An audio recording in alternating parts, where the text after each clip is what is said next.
Haziran 2015 sonu itibariyle 6 aylık birikimli yolcu ve uçak istatistikleri Devlet Hava Meydanları İşletmesi Genel Müdürlüğü tarafından yayınlandı.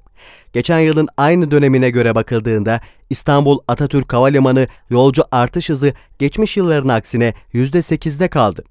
Yoğun turizm hareketliliğine sahne olan havaalanlarında da düşüş görüldü.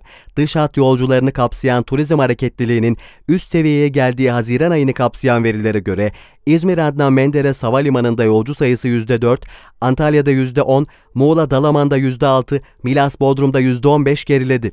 Ticari uçak seferlerinde ise İzmir Adnan Menderes ve İstanbul Atatürk'te sırasıyla %7 ve %9 artış görülürken Antalya ve Dalaman'da %4'er, Muğla Milas Bodrum'da %10 gerileme yaşandı. Devlet Hava Meydanları İşletmesi Genel Müdürlüğü verilerine göre İstanbul Sabiha Gökçen'le Antalya Havalimanı'nın doğu alternatifi Gazipaşa Alanya Havalimanı'ndaki hızlı büyüme devam etti. Yılın ilk 6 ayı itibariyle dış hatlarda ticari uçaklarda Gazipaşa Alanya %55, İstanbul Sabiha Gökçen %14 büyüdü. Ankara Esenboğa'nın ise kan kaybı sürdü ve %0.8 gerileme görüldü.